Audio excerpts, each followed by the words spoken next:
Good afternoon and welcome to ASME's eFest Careers panel discussion on space industry. I'm Mahantesh Hiremath. Currently, I am Vice President at SC Solutions, a consulting company based in Sunnyvale, California. I'm also the incoming president of ASME and would be starting my term on 1st of July, 2021. We're indeed going through some trying times in history of humanity. So what normally would be a very festival event for engineers is now a distant greet and meet event through Zoom. Nonetheless, today's topic of careers and careers in especially space industry is very exciting enough. Can we go to the slides, please?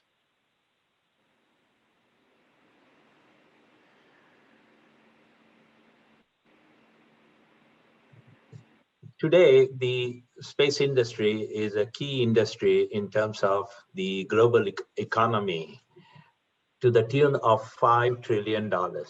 And this is because internet, financial services, weather, national security, GPS, all these entities are now connected through space. Next slide, please. If you look at private investment in space technology, at the beginning of the century, the average investors numbers were around 9. And in the last couple of years, that number has grown up to 137. And the total investment, private investment, is to the tune of $3.2 billion. Next slide, please. Just look at what is being projected just in the next decade, what's upcoming. There are 152 crew and cargo missions to the LEO orbit or the low Earth orbit. There are 95 missions planned to Moon, and there are 11 missions planned to Mars. Space is a really very exciting place to be. Next slide, please. And look at what is happening in the satellite industry.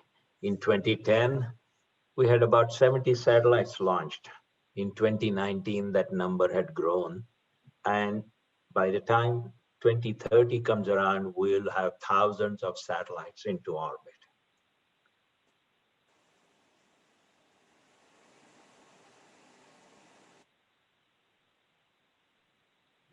We have a panel of professionals who are at the cutting edge of this technology and ready to share their stories of their careers with you. But before I introduce the panel, I want to share how lucky I am to host this event. It was some 23 years ago that my career in space technology started by sheer providence, or let me say it didn't start. Let me tell you why. After getting PhD in structural dynamics from the Ohio State University, we moved to San Francisco Bay Area, and I started my professional career by doing finite element analysis of deep underground strategic petroleum reserves in Texas and Louisiana area. Then I worked in analyzing vectors offshore oil platform for wave dynamics. Then in 1989 and 93 earthquakes in California provided me an opportunity to do seismic analysis and retrofit of high-rise buildings. So my career had evolved from deep underground to offshore to on-ground to space. It was at this fortuitous moment that a former intern who had worked for me happened to give my resume to the manager of structural analysis at Space Systems L'Oreal, which is now Maxar Technologies. After a phone interview, which I thought I did reasonably well, I never heard back from the manager, Don Smith. A week passed and I kept calling Don only to get his voicemail. Finally, when I got through to him, Don replied, "Oh yes, I remember you, but don't call here again because we don't work with concrete and steel." So I thought my career in space technology has crashed like a tide, or so it seemed. Until a week later, Don called back and he said, "I was extremely rude to you.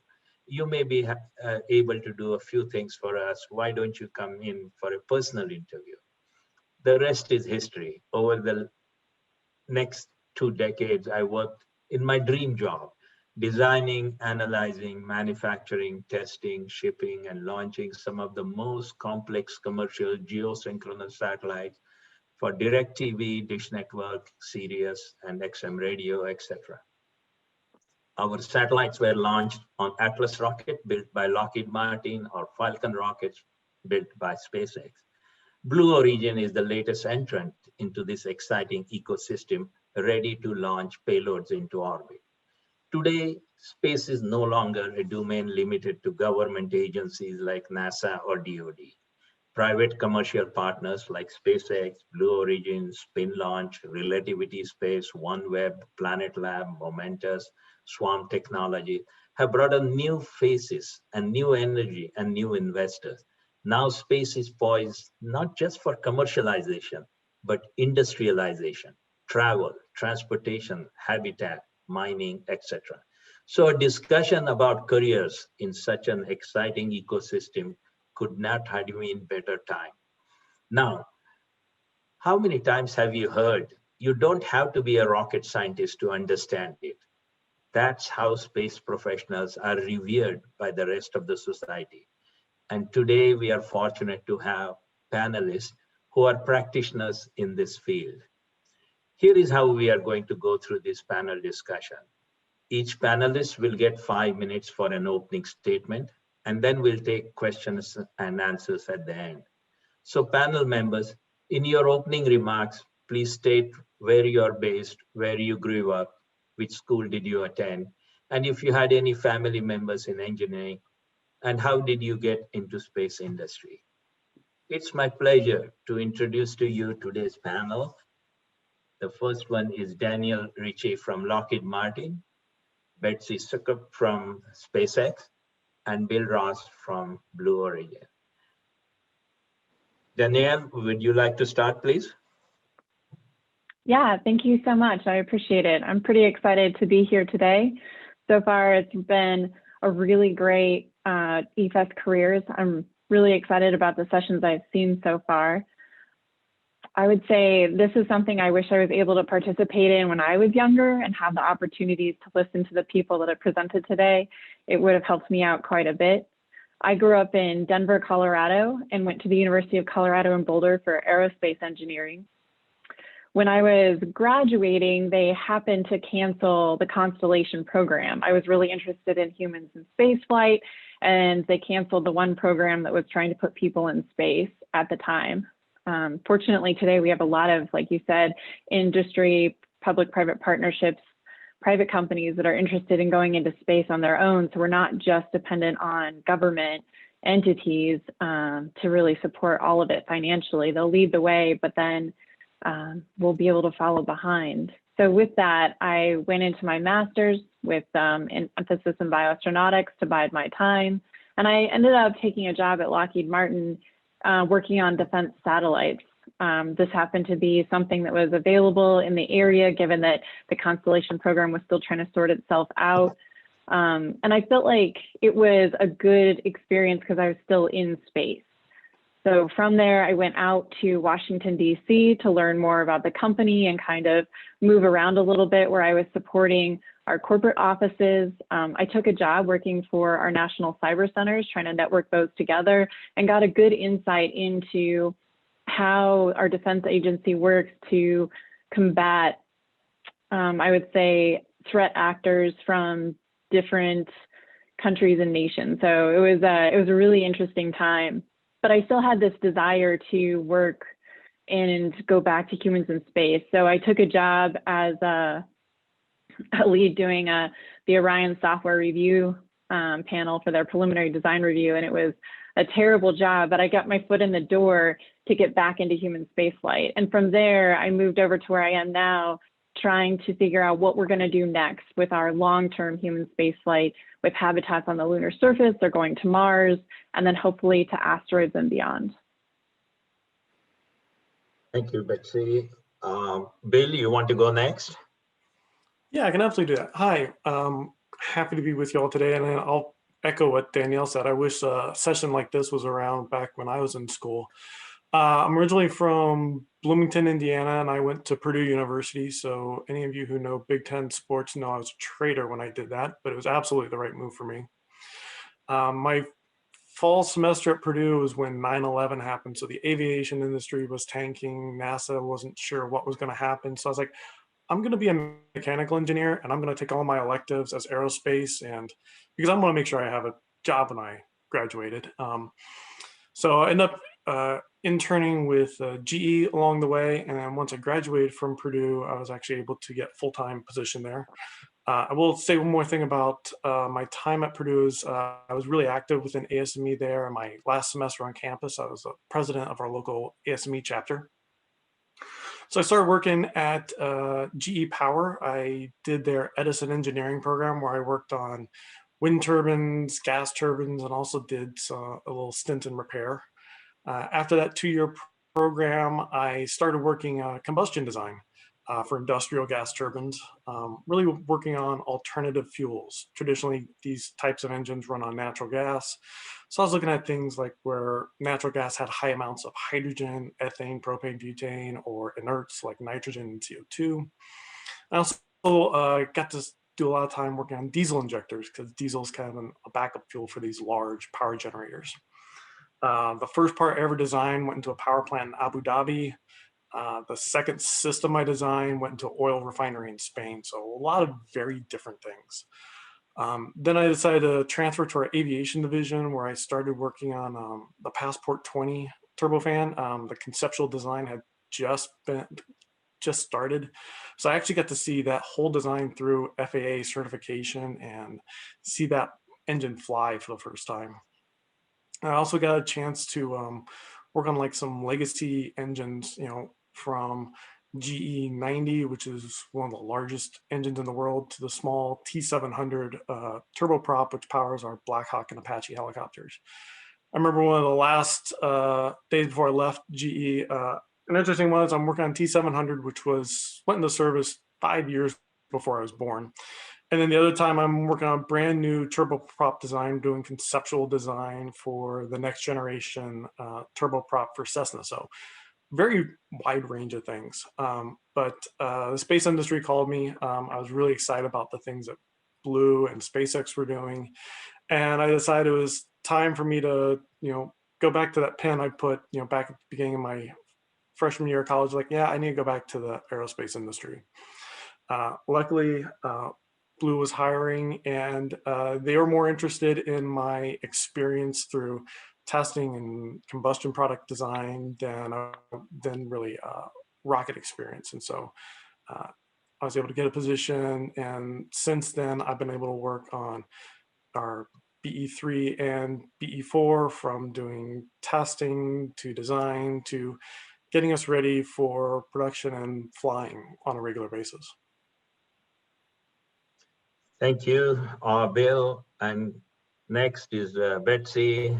I'm a big fan of your dad, so we really appreciate his service to ASME. So Betsy, can you introduce yourself, please? Thank you.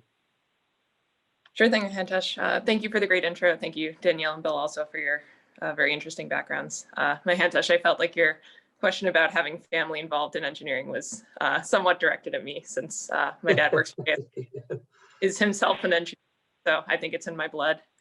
I'm originally from New York City, which is where I grew up until I left for college. I actually did not have any interest in aerospace engineering, and studied mechanical engineering at MIT, and then got a master's in mechanical engineering at Stanford, and thought that I would be doing consumer product design. I thought that was understanding and building things that people interact with was always something that I thought was pretty interesting. And the Bay Area, where I was at the time, had a lot of fun tech startups. So I thought that was the path I'd be going down. And then a recruiter on LinkedIn from SpaceX reached out to me partway through my master's and said, hey, like you look like you are interested in engineering jobs. Are you interested in SpaceX at all? And internally I thought, no, but I need resume practice, so I'll give this a shot. And part of the interview process was going down to the headquarters in Los Angeles, which is where I now live. And I was pretty blown away by the fact that all of the building and design and analysis that we do is all in one spot. And when I was walking around the factory and seeing the kinds of things that people were designing and working on and building, I thought, that was really everything I was interested in as an engineer. And maybe it wasn't a field I was expecting myself in, but it was, everything I saw looked great. And all the people I spoke with during my interview were really smart and passionate about what they were working on. And it seemed like a good fit. So I've been there ever since, which is about 4 years now. And I've had a couple different roles. I worked for a little while on reusability for rockets. So I think one thing SpaceX is known for is being able to reuse our first stage. So I worked on a team for a while, kind of identifying the most difficult aspects of turning around a rocket after it lands and making it ready for launch again. I did that for a couple of years. My current job is structural design and analysis, specifically for composite structures. So we have a couple of different things that we launch. I work on the team that does Falcon rockets. So for the space launch earlier this year to the ISS, obviously the thing that the astronauts were riding in is its own separate module that I don't work on much, but the rocket that launched them there is a product that I work directly on. So yeah, it's been a great ride so far. I'm glad I made the jump to an industry that I really hadn't considered. Thank you, Betsy. So let's now go to the question and answer session. And let me start with a question about where your career is right now. And so when you meet your peers from, say, other industries, automotive or energy, transportation, infrastructure, what is their reaction when you tell them that you work in space and why it is like that? Shall we start with Danielle? Yeah, that's actually a really interesting question. I think where we are in human space exploration right now, because it's not so much, oh, you work in automotive or, oh, you work in space and they're totally different silos. It's, hey, I think we're going to need rovers on the moon and I think you guys might be able to build it. Or you can reach over across industries and say, in order to do manufacturing on the moon or Mars, I think we're going to need 3D printing, or we're going to need a completely different industry to design long-lasting batteries or fusion power. So to me, it's not, oh, what you do is interesting on Earth and what you do is interesting in space, but what do we get to do together that's going to be amazing? Very good, nice answer. Bill, what's your experience in this? I'm gonna kind of echo a little bit what Danielle said of just like, the first response is always like, oh, wow, you work on rockets. I'm like, yeah. And then the next thing I was like, you could work on this stuff too. I mean, I came from outside the space industry. I was able to come in and, the thing I always tell people is like, the physics is the same. There are some assumptions that change, but overall the physics are the same. So if you design mechanical system and automotive, there's no reason you couldn't do that for the space industry. And so, like you had said, everyone has revere for rocket scientists. But the thing I try and tell people is you can likely be a rocket scientist too. Okay, very good. How about you, Betsy? Yeah, Bill, I think it's interesting that you said that there's kind of this commonality between people in the tech fields. I think whether you work in aerospace or you don't, a lot of my friends are actually more in the biotech sciences. And I think even though the minutia of what we work on is pretty different, I think we have like a pretty common understanding of like what similar problems are in trying to get research done or trying to make technical projects advance, because there is this common thread of kind of relying on facts and evidence to make things work. So I think, yes, there's like the wow factor of working for like a private space company. I think just because in the, recently we have been in the news a lot, and that's, all fine and good. But I think there is, there is a lot that you can get people who are just generally interested in science and technology to understand about the aerospace industry, even if it is kind of intimidating at first blush.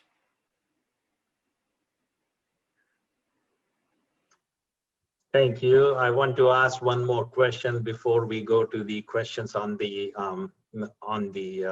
online. In space industry, normally there is a tendency to hire people with experience in space industry. How somebody else like myself, I was given a chance to come into the space industry. How somebody who is not into the space industry can overcome this kind of experience. So this time I want to start with you, Bill. Yeah, absolutely. So, like you said, like I came from outside the industry. And so what brought me in was I had a lot of the skills that were needed. Like I had done a lot of testing, even though it wasn't necessarily with cryogenic propellant, but testing is still similar. I was testing with, combustion products.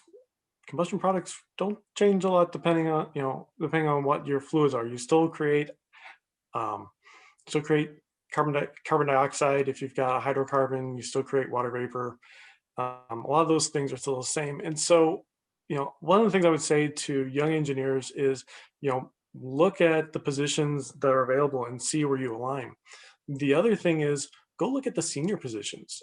Let's say you don't have the right skills right now. That's fine.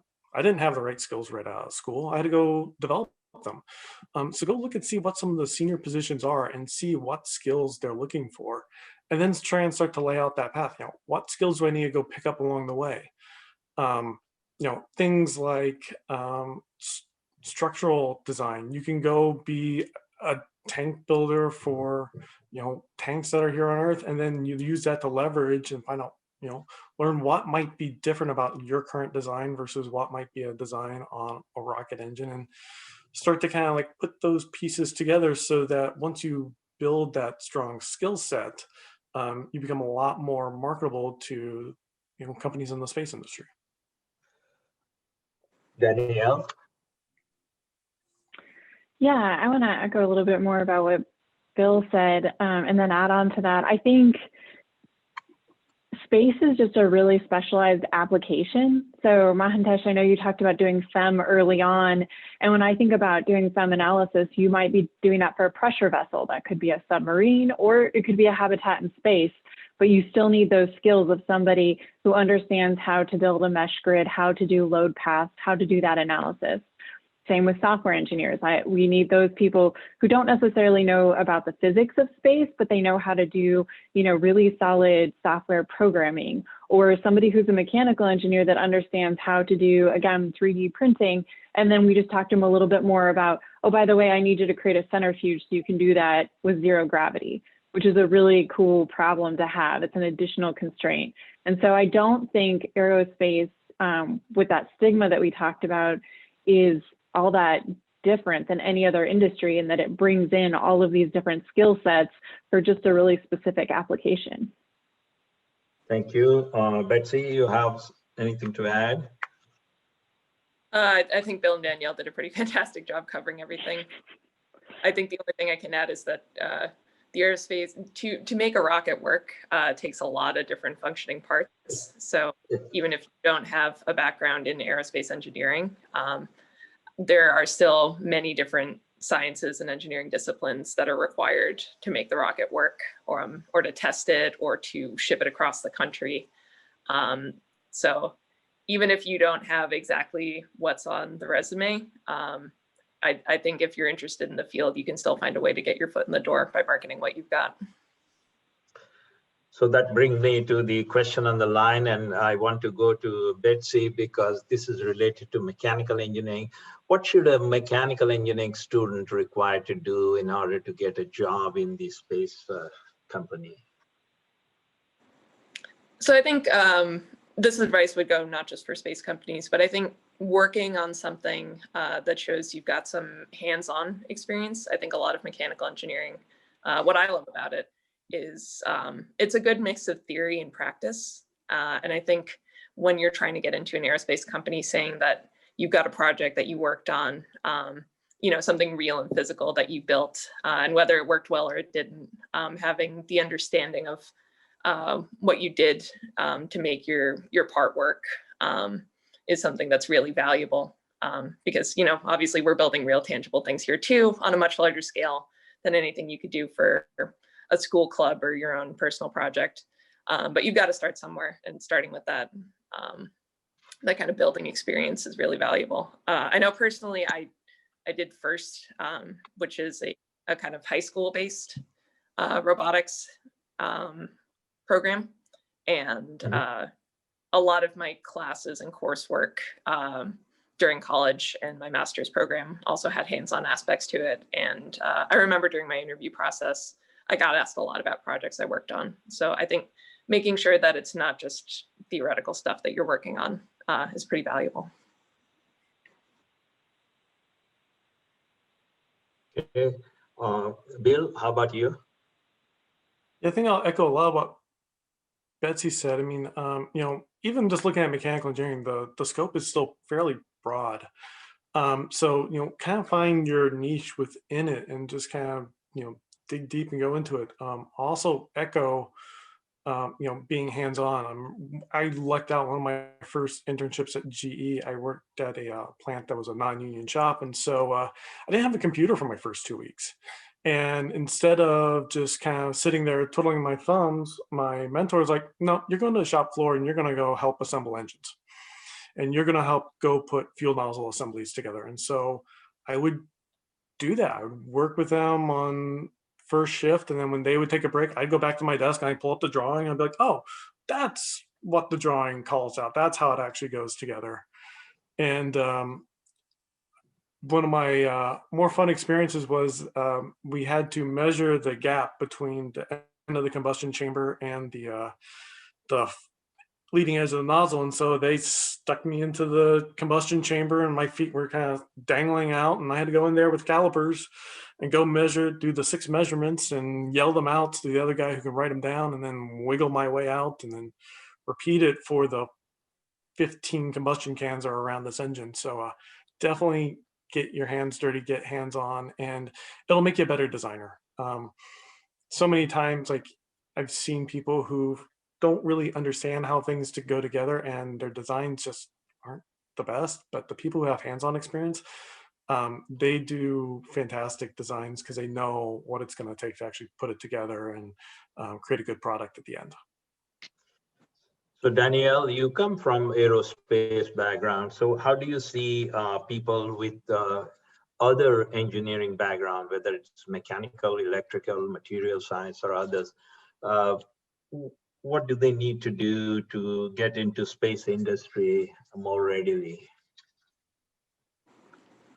I mean, I think everything that Betsy and Bill said is absolutely true. Hands-on experience. And then I don't think they need to do anything other than, be able to excel at their particular field and then communicate what they actually do and how they've done it and what their experience is and how they can apply it to whatever the project is in space.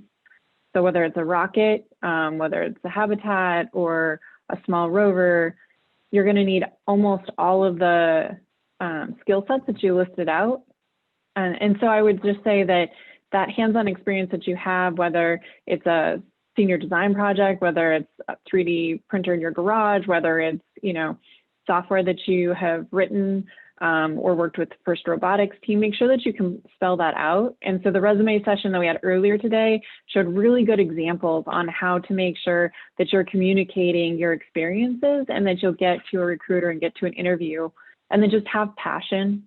Clear, you can see Bill and Betsy are very excited about what they do. And so having passion also, I think, is really important, especially when you're in that interview, to be able to show that. Space is a very demanding industry, and given that, the next question on the online relates to work and life balance. So let me start with you, Danielle. How do you see work and life balance in your sphere of influence and work? And how has it changed over the time that you have been involved in the industry? That's a good question. I think work-life balance is, I think it's very personal, and it really depends on what you're working on and what's going on in your life. And then also how you're kind of, I would say, over time, applying the balance. I would say at any one time for a sustained period, you're never at a 50-50 if you want to look at it in percentages, but it's more like, you know, I'm going to be really passionate about what I do, and that's going to take more time. Maybe you're working on up to a deadline for a launch, or maybe you're working on a proposal. And so you're going to work more during that time period, but then you need to make sure you step back and kind of take care of yourself afterwards and kind of reset. So to me, work-life balance is taking advantage of opportunities, but then also making sure that you keep yourself and your family in mind afterwards. Thank you. How about you, Bill? Yeah, I'll actually echo a lot of what Danielle was saying. As I was thinking of those questions, like she took a lot of words right out of my mouth. Yeah, it is. It's like it's a long spectrum, and so, you know, there are going to be times where work's going to win out, and there's going to be times where life's going to need more time devoted there, and it's just kind of it's a give and take, and you just got to kind of look at it in the long haul. It's like, look, I've spent a lot of time, you know, if you got a big design review or a launch coming up where you're putting a lot of extra hours, you know, that's going to take some time, take a lot of your personal time. So then once that's through, you know, take some more time for yourself and kind of balance things out.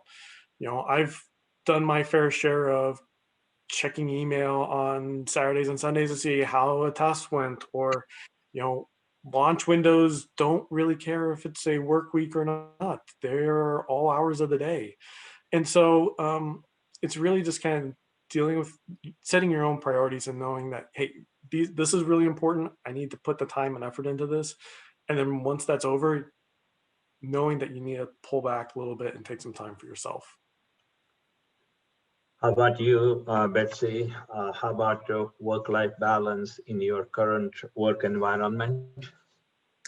So I do think as many commonalities as there are between aerospace and other engineering fields, there are not many that are so time sensitive and expensive as aerospace. That's kind of a unique flavor. I imagine Bill, oil and gas probably has similar scenarios, but you know, the product design internships I had, for example, there's no time crunch quite like trying to get something done before a launch.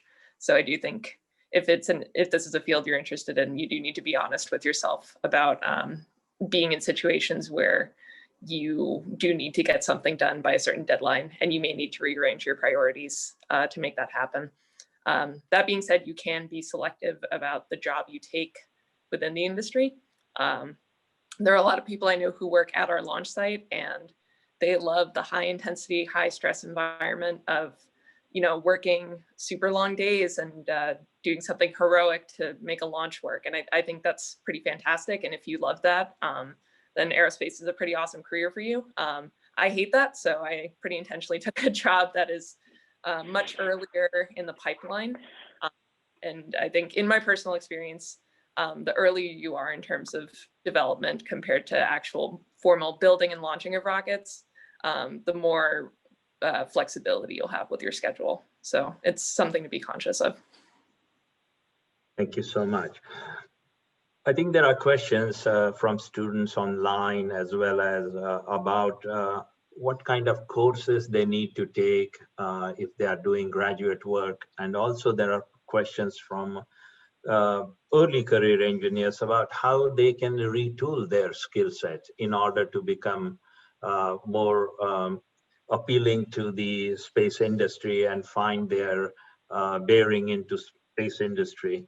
So with that, I want to ask how a society like ASME or IEEE or other professional societies can play a role in professional development or offer courses or other things that may help people's entry and finding careers in space industry. I want to start with you, Betsy, because your dad has been involved with ASME, and you know what influence a society like ASME can have on young engineers' careers. Oh, sure. Yeah. It's interesting with Hantesh. When you brought that up, the first thing that popped into my mind was, man, I really wish I took an FEA class at some point in my school career, because I never did. And then I got to SpaceX, and all the positions that I was really interested in growing into required FEA. And eventually I was able to do that on the job. So again, if you're really interested in a position or a company, don't let a listed requirement like that stop you from applying and making it happen. But I do think once you're out of school, it's a lot harder to, acquire skills like this, because it's not like you're in a semester system where every 6 months you get to pick a new thing to learn. So being a part of an organization like ASME, where you can really, get involved with ways to continue your education, attend seminars on different subjects and learning different software, and also just having a network of people who are more experienced and can put you in touch with other people or resources to expand your knowledge is pretty invaluable, particularly once you are out of school. Thank you. How about you, Danielle? I think Betsy covered everything I was thinking about saying.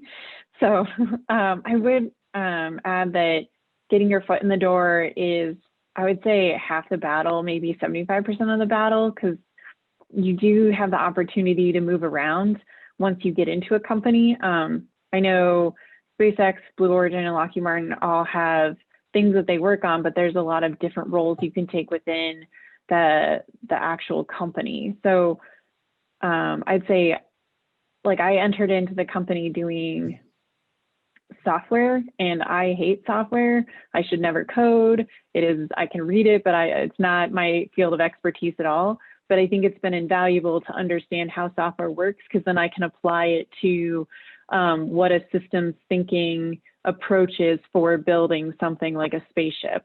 So I'd say any experience you have is a good experience, and then getting your foot in the door and allowing you to figure out, oh, I need to perhaps enroll in night classes to do systems engineering. And you can do that through either companies will help pay for college to do extended learning, or you can do that on your own. And then I'd say through networks like ASME or other groups, they'll help you figure out different areas where you can kind of learn skills. And then, like Betsy said, networking is huge. So use these conferences as a way to talk to each other, and then maintain those networks throughout your career, because you'll see your peers kind of move to different areas, and they'll allow you to also move into the areas that you're interested in through your acquaintances and developed relationships. Okay, we are nearing the end of our panel discussion, but I want to still ask you this question, and we can wrap it up real quickly. What's the favorite part of your job? Bill?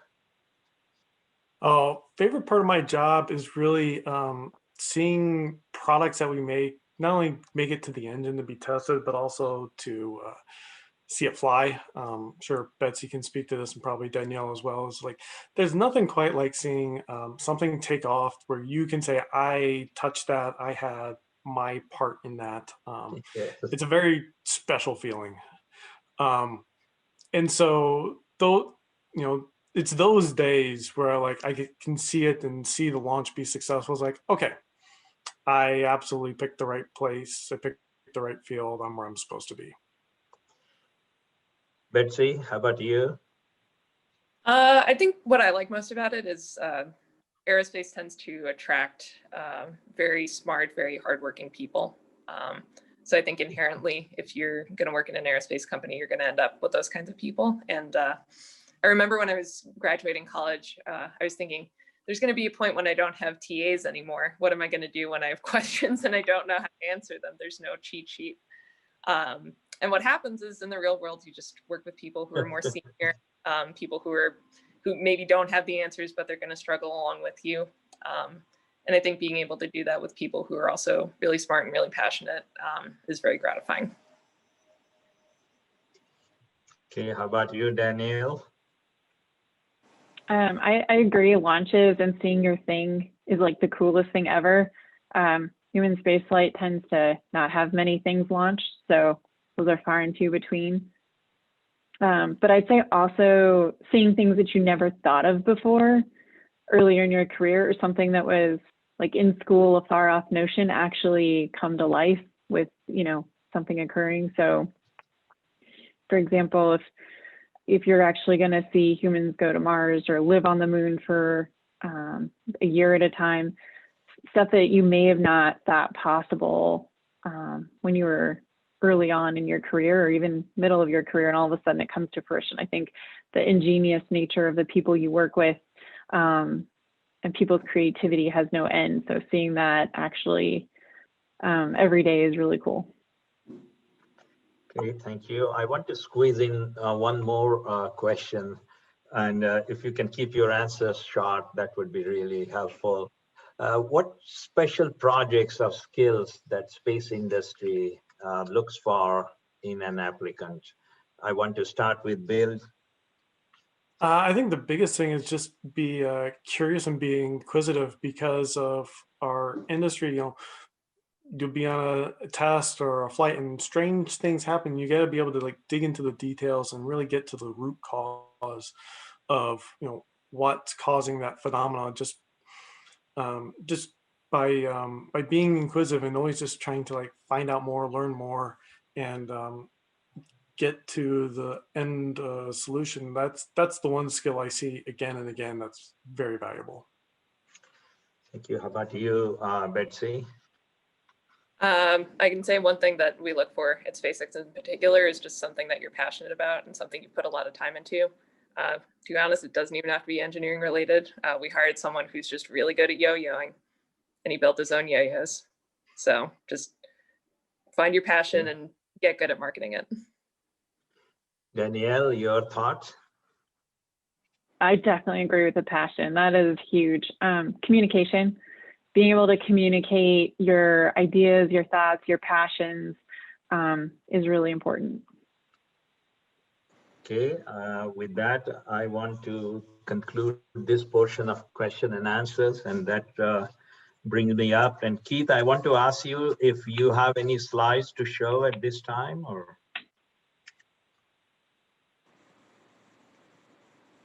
Mahantesh, I believe we can conclude if we're finished with the Q&A. Okay, then I want to thank the panelists, Danielle, Betsy, and Bill, for taking time and enthusiastically participating in this panel discussion.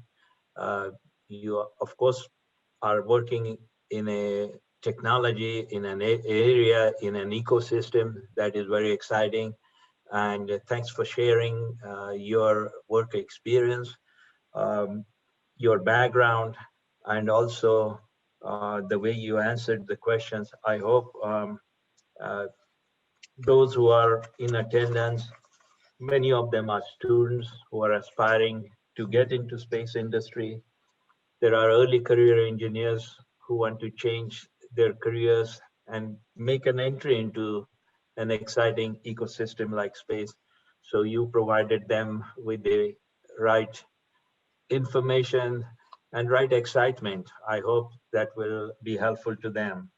With that, I want to conclude this session, and thank everyone who participated in this. I can see from the number of questions that were posed. I hope I was able to bring at least the core of the core of their promise into the questions. And thanks for participating. So with that, we conclude this session, and thanks everyone for participating. Thanks all. Yes, thank you.